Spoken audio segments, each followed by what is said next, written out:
Welcome to this explainer. Today, we're diving straight into something absolutely mind-blowing. We're looking at a megastructure so massive and honestly so ambitious that it almost defies belief. Yet, crazy enough, most people on Earth have never even heard of it. I want you to imagine a wall taller than a four-story building, stretching for an astonishing 400 kilometers. To put that into perspective, that's like building a solid wall all the way from New York to Boston and then back again twice. And get this, every single inch of it was built by hand with a total price tag of a staggering $12 billion. We are talking about Japan's impenetrable new seawall. In this explainer, we're going to break down exactly how human ingenuity engineered the impossible. Okay, let's dive into this structural journey. We'll start with the terrifying catalyst from 2011. Explore the unseen foundation. See how they forged the coastal armor. Reveal the genius of the wall that actually thinks for itself. And finally, look at how it's built for the future. Section 1, the March 2011 Catalyst, a blueprint forged in devastation. To really grasp what these engineers were up against, we have to look back at the horrifying reality of the 2011 tsunami. Every single meter of this new wall was essentially paid for in grief. The timeline is just terrifying. At minute zero, the ocean floor shifted 50 meters in a span of just 3 minutes. Think about that. That single, massive rupture displaced 500 kilometers of ocean. Just 30 minutes later, we aren't talking about a normal wave hitting the shore. This was a moving wall of black water, 40 meters tall, sweeping across the landscape. Literally nothing in its path survived.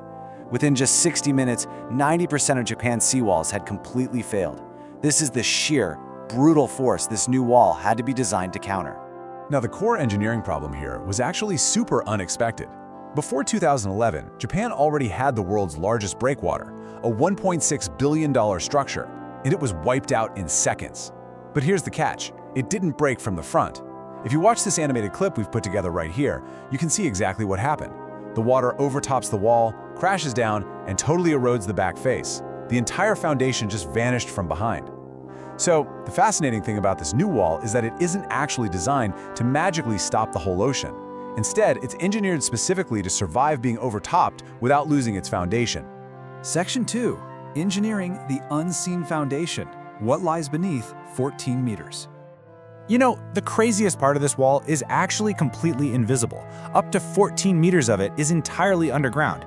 You can't just plop a giant wall down on the ocean floor and cross your fingers. Survey ships had to meticulously drill and map the seabed because different underwater zones required totally different zero-tolerance engineering solutions. I mean, in soft clay areas that couldn't even support the weight of a bulldozer, they had to lay down these massive steel road plates so the heavy machinery could basically float above the mud. In the active surf zone, you had divers working entirely blind 25 meters down, guiding 5-ton boulders into place, relying on nothing but sonar. And in dense sand that was just littered with buried rocks, they actually had to pre-drill and crush the obstacles before driving their piles. This step-by-step building process was agonizingly methodical, and a lot of times, the tide would only give them a 4-hour window to work each day.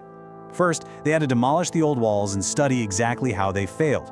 Then came those sonar-guided boulders we just talked about. But step 3, the geotextile membrane, this is absolutely crucial. It acts like a giant filter. If the crew misses placing even a single layer of this membrane underwater, over time, the fine soil particles will slowly migrate into the rubble, and the wall will literally bleed away from the inside out. Okay, so here's a concept you definitely need to know: backwash scour. The swirling vortex of a retreating wave is absolutely deadly. When engineers are driving these 10-meter steel sheet piles deep into the ocean floor, they aren't just bracing for the impact of an arriving tsunami. No, they are fighting something way more insidious. The wave pulling back out is actually more dangerous than the one arriving. Backwash scour is this incredibly destructive vacuum force that literally sucks the foundation sand right out into the ocean. The new interlocking piles are there to stop that dead in its tracks. And when it comes to the internal clay core, which is what actually waterproofs the wall, the standards are, frankly, brutal.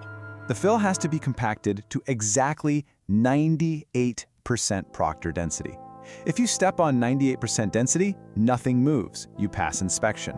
But drop that to just 85%, suddenly the ground is sinking 300 millimeters a day, and the independent inspector is shutting the entire job down immediately. Seriously, just one night of heavy rain that causes a tiny slump means that whole section of the wall gets demolished and rebuilt from scratch.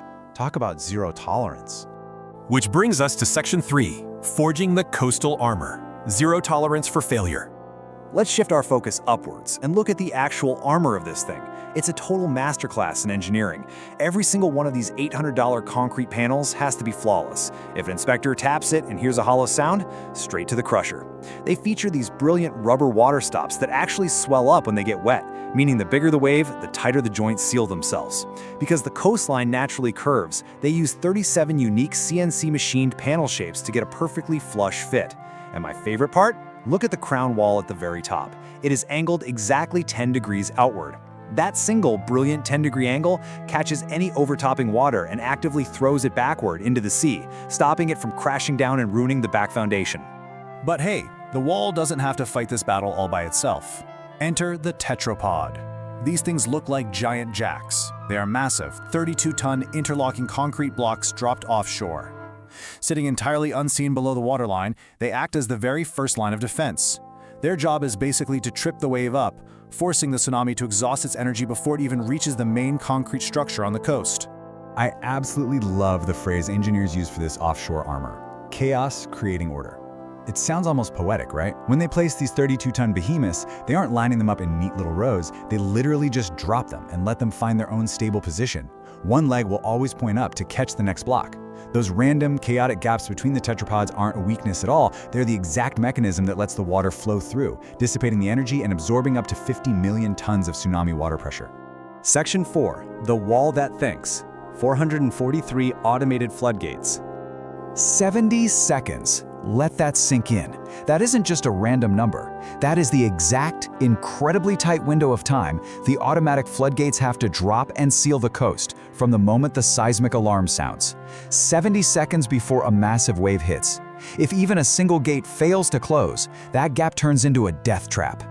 Because the water pressure from a tsunami is so immense, the engineering precision required on these gates is terrifying.